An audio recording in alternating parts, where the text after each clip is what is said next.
Thank you so much. My name is Tim. I'm a grateful member of Al-Anon. Thank you for having me here. It's 11 minutes past 4. I think I've got half an hour. Send me a message if I'm wrong. So I'm going to cut straight to it because you know what Al-Anon meetings are like. We've always got so many readings at the beginning. That's why I want to make sure that I pack this with as much content as possible. What I've learned in Al-Anon, I joined Al-Anon in 1995. That was my first meeting. The funny thing about Al-Anon is that there seem to be degrees of membership. There's a whole load of difference between just turning up at meetings and really becoming part of it. But anyway, my first meeting was 27 years ago. I go to a lot of Al-Anon meetings every week at the moment. What I've learned in Al-Anon about my problem is that I don't know where I stop and where you begin. That's the whole thing. When I got to Al-Anon, I did not take responsibility for me. I remember climbing over stuff in my room on the floor, which was piled several layers deep, thinking, at some point I ought to tidy this up. But I'm too busy. There is too much which urgently requires my attention, so I can't possibly look after myself.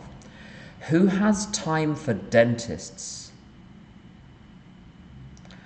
Because there's too much to do. There are too many people to save. In the house I grew up in, there was a lot of exploding past the parcel. And the game was, whose fault is it? And we didn't mention alcoholics as alcoholics. We never said, oh, so-and-so, he's an alcoholic. My mother's code was, she's French, she said, he is lazy. So whenever my mother says that someone is lazy, what this means is they drink a little more than is strictly good for them. As children grow up in the family, she pre-diagnoses people as that they're going to be lazy later on. She's got an unerring instinct for the alcoholic.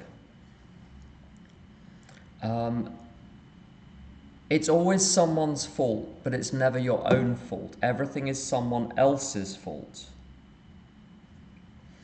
And I remember being told as a child that I was selfish. And it was true. But I couldn't let it stick because there was nothing I could do with it. I was simply the way I was. I had no choice. Powerlessness. And insane, desperately unhappy and unable to do anything about it. So I could not take responsibility for myself morally because I had no ability to change. I didn't take care of myself practically. Now the reason why I couldn't take responsibility for me was I was so busy taking responsibility for other people. On the basis that I was brought up with the notion that we're surrounded by incompetent people. Unless we do their jobs for them, our lives will be hell. So we had to not just do our own jobs, but do everyone else's jobs too. I'd been in recovery for a while, and you see, I didn't notice how alcoholism and my allergy to alcoholics actually tipped over into an allergy to disordered people and disordered situations in the world. The allergy comprises these two aspects. First of all, I'm attracted to people in chaos. Secondly, I get my emotional hooks into people or situations or organizations in chaos. And I can't rest until they're fixed, but of course they're not fixable, which is part of the problem. And it drives me crazy. And I'd been in recovery for a few years, and I did not connect this with my Al-Anonism until years later. My job was to go into dysfunctional organizations and sort them out. That was literally what I did for a living. I would go into firms which are financially dysfunctional and sort out their finance functions, restructure them, make them work. And it's just like alcoholism. I needed more and more to get less and less of an effect. So the stakes grew and grew and grew as I found more and more complex challenges to only just scrape through with the skin of my teeth until I broke down completely. I do something else for a living now which does not involve fixing anything or anyone, which is such a relief. But also with that sense of responsibility for everyone is this immense guilt.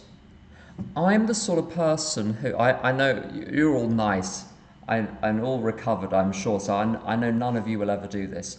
I will walk down the street where I live and see a shop which is new, or a cafe or a restaurant which is new and clearly not doing very well, and feel it's my fault and feel guilty. Even though I don't want to buy anything from there, I will feel guilty when I walk past it that I'm not going in there and supporting them.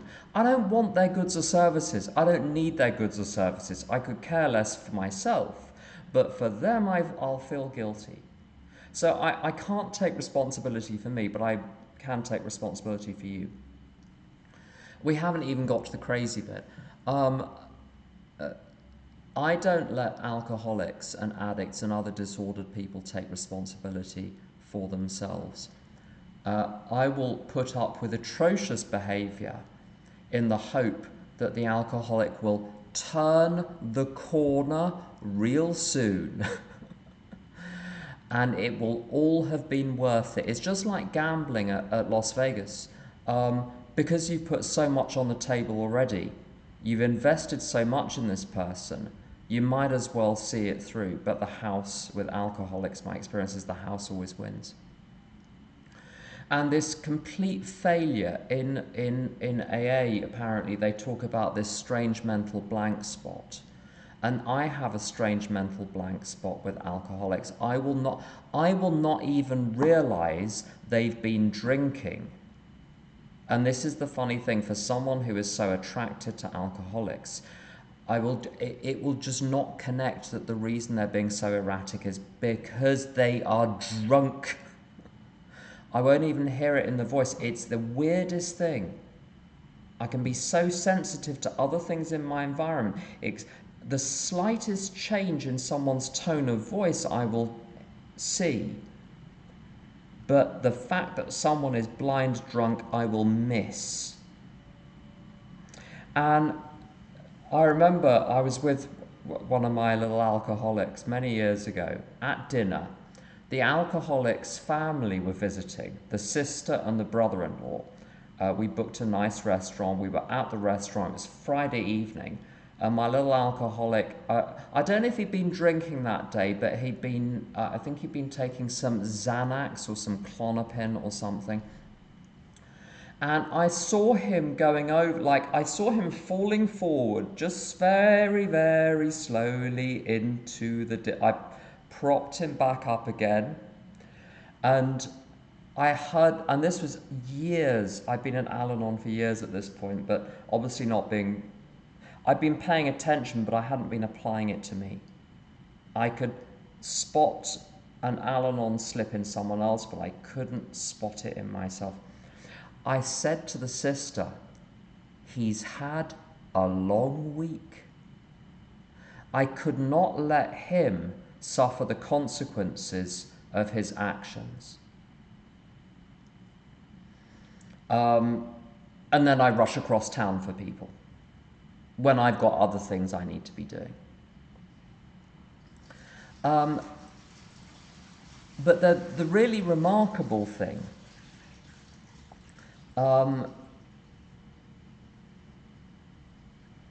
I will present myself in the midst of this as the damsel in distress. I don't know if any of you are old enough to remember Wacky Races and Penelope Pitt stopped saying, "Help! Help!"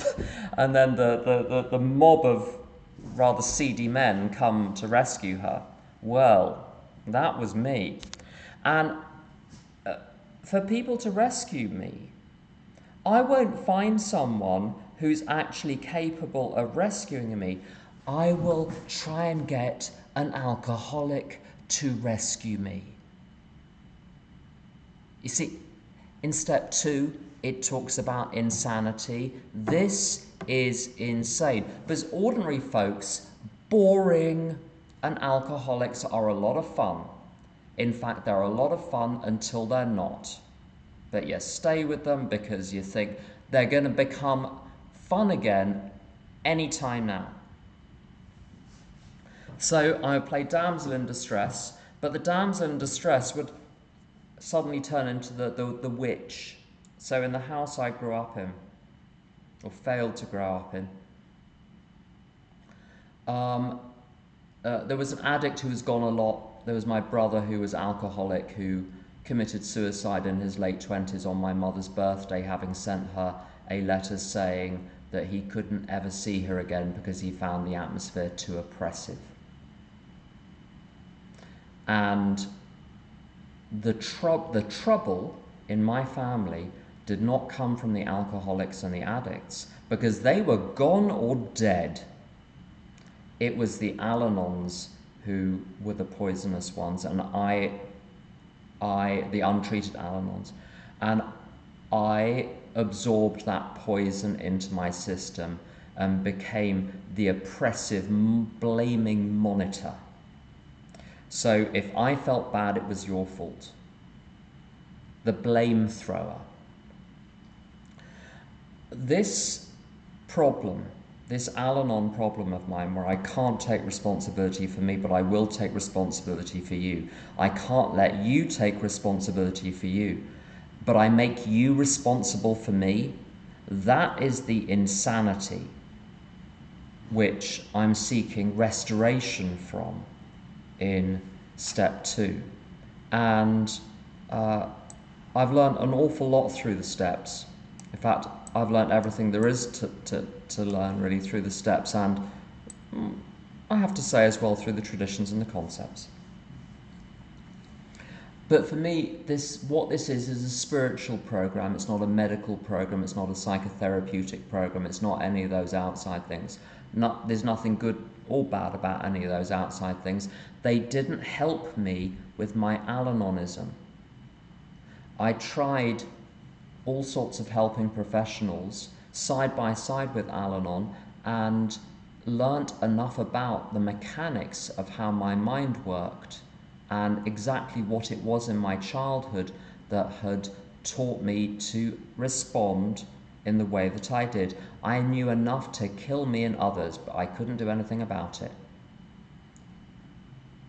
In fact, I was better off before I knew, frankly, because there's nothing worse than watching the whole thing play out and knowing there's absolutely nothing you can do about it. I was powerless, not ignorant.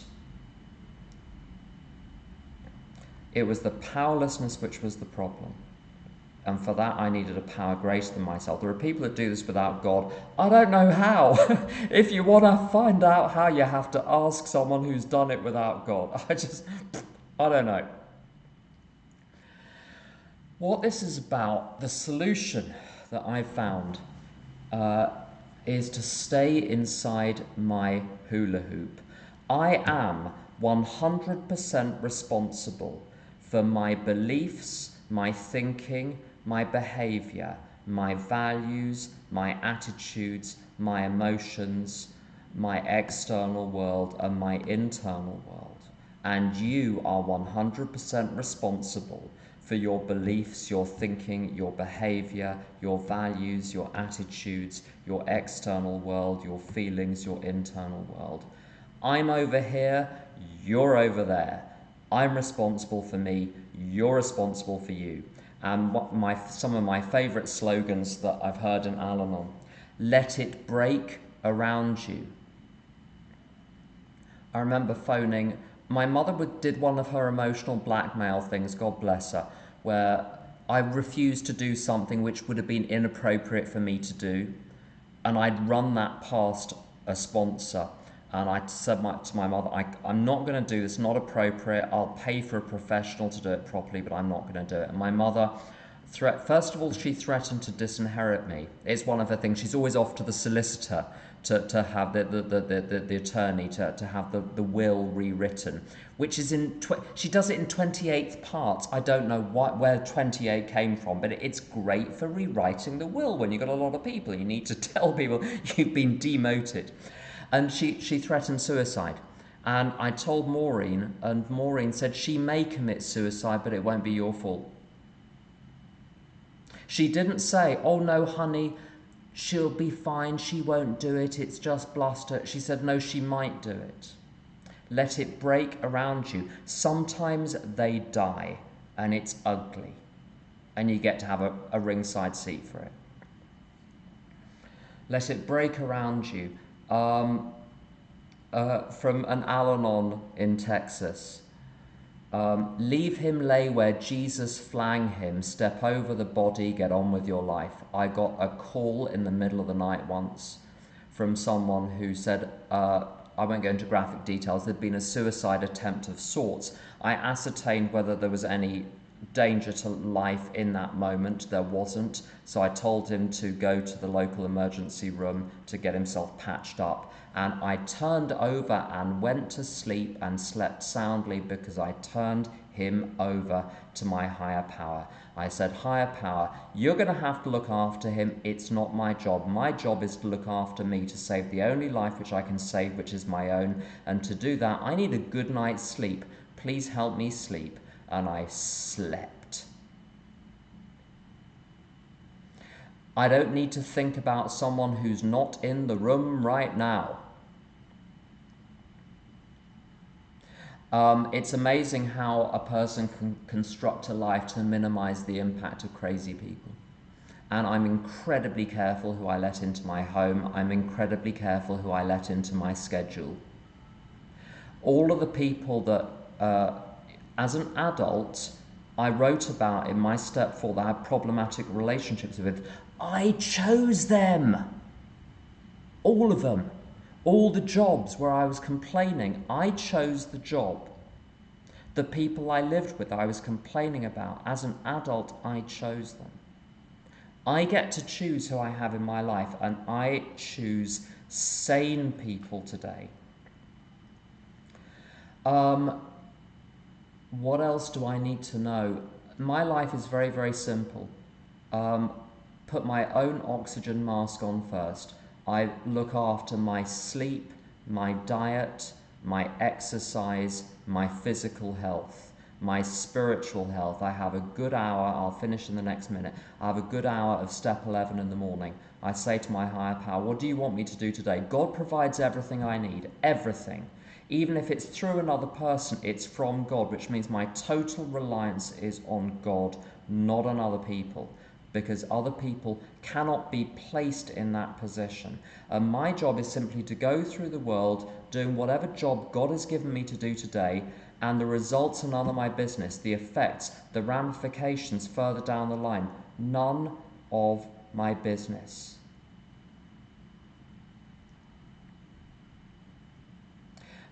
Actually, I've mistimed. If someone can tell me how long I've got left, I think I started at, can someone tell me what time I started? Just send me a message, I'll carry on talking for a little bit.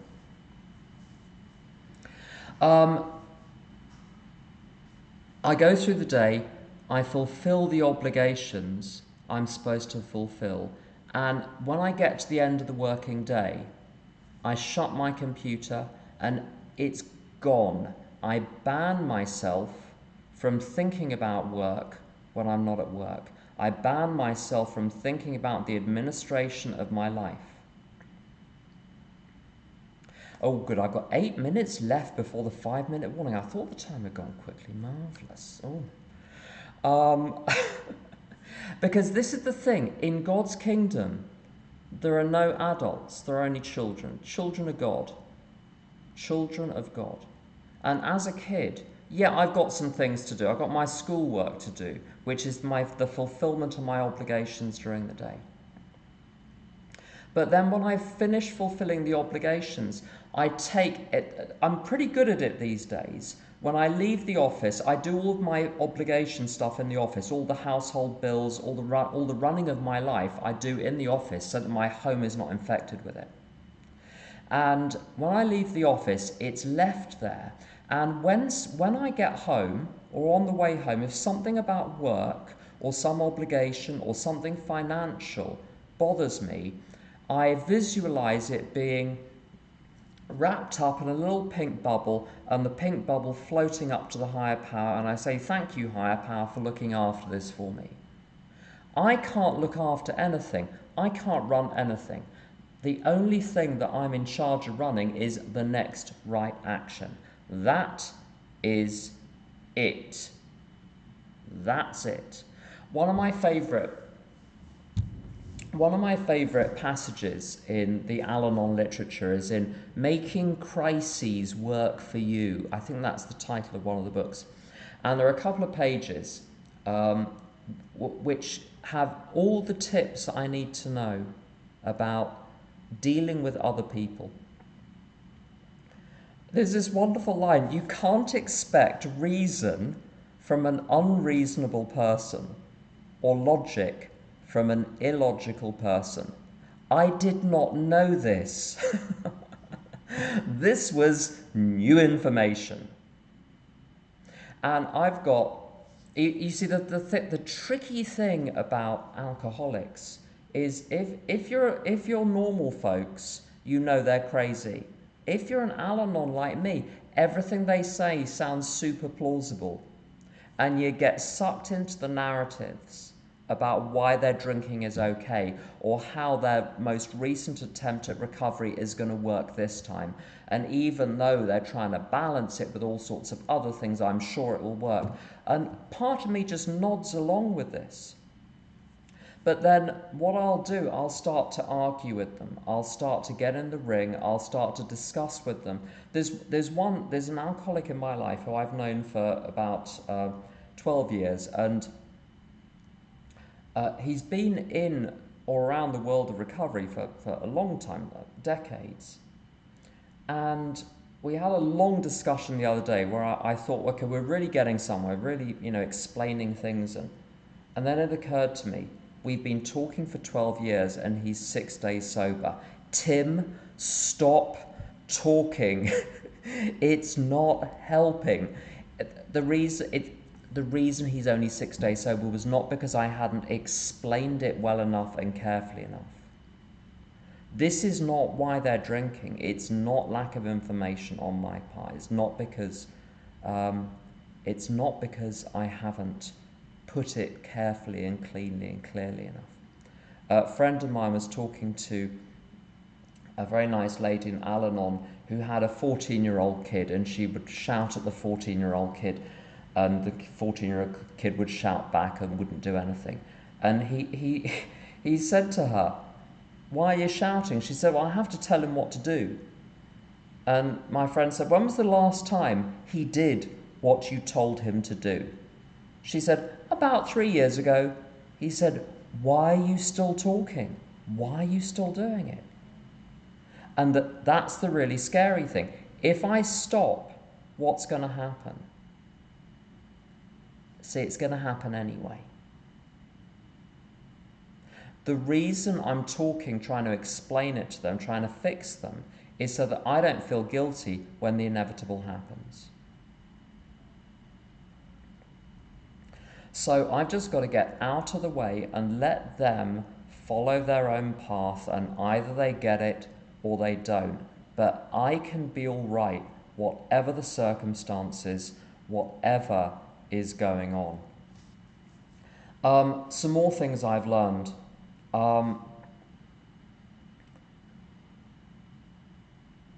Those romantic relationships with alcoholics where you walk into a room and your eyes lock with theirs and you know this is the next one. and you know it's going to be love at first sight. Um, and it's going to be another of those intense, tempestuous relationships with a crazy person. The best advice I've ever been given was from my friend Tom, who said, next time you lock eyes with someone across the room of a party and you know they're the one, don't even say hello. Find someone dull and ask them about their day. And the images he uses are when you go to the local flea market and you buy one of those beautiful Chinese lacquered boxes and you open it up and inside it there's a dead spider. Or a Ming vase full of turnip juice. These people who are very beautiful and interesting and fun and exciting, but I am deeply allergic to them. My soul will drain out of me if I spend even a night with them. Thank you very much, Marie. And I've been with someone for 18 years now who's not an alcoholic, who's not an Al-Anon. And when we first met, I found him boring. And something in me said, give this one a go. I had a shred of sanity at this point. I had to go against my programming completely. And I discovered the people I was going for were like these. I don't know if you've ever been to Las Vegas, but the hotels look amazing from the Strip, you know, Bellagio and the Venetian and so on. But if you walk along the roads behind, they're just horrible to look at, these hotels. They're basically these huge concrete bunkers. There's nothing there. It's all ticky-tacky. And what I've discovered about the real people, the interesting people, is they're often not fun and exciting when you first meet them. But there's a depth and there's a serenity, and I'll tell you, my other half is not a big talker, not a big speaker. He likes to sit at home and be quiet. That's about the limit of the fun. But I tell you, my mother's in her 90s, and having a sane person who is kind around when you have a mother in their 90s is really helpful. And he's very sane and he's very kind. And I wouldn't go back to the type of life I lived in the past, living in the alcoholic's fast lane. One more thing. This question of blaming other people for how I feel. What I learnt, a couple of things. When I was growing up, yes, I certainly copied a lot of the thinking patterns and behavior patterns of really unhealthy people. That's true. But here's the interesting thing. There were lots of healthy people around who I ignored. Why didn't I model myself on them? It's an unanswerable question maybe. But there are people in my family who grew up in extremely dysfunctional households, who somehow barricaded themselves mentally against that, took models from outside the household and grew up normal and healthy and sensible and level-headed and unfretful and unresentful. So I learnt it from the people around me, but there was a choice that was being exercised at some unconscious level, I'm sure. But this arbitrary limit of 18 where one is considered an adult. From that point, what I hold is that I'm responsible. I'm responsible for what I believe and what I think. And I'll give some really interesting, well, to me they're interesting, examples of this. One of my great old tunes I used to play on the tiniest violin in the world was what about my low self-worth? I got terrible low self-worth. I feel terrible about myself. I'm a horrible person. I'm really bad. Someone said to me, what if you're wrong? And I didn't like that, because I was right. I am worthless. And through some subsequent conversations, it became apparent that I did not want to give up this image of myself as a worthless person, because I would have to admit that my perception had been wrong the whole time. And when people said you're of infinite worth because you're a child of God and because you exist, I did not like this. Because I wanted to be right. To change, I had to admit that I was wrong, and the truth was, I wanted to be right a lot more than I wanted to be happy. There was a huge investment in being the worst person in the world, because I was the hero of the dream. If I was just normal folks, just like everyone else, well, I'd cease to exist. To be on the stage, to be centre stage, there needed to be some distinguishing feature.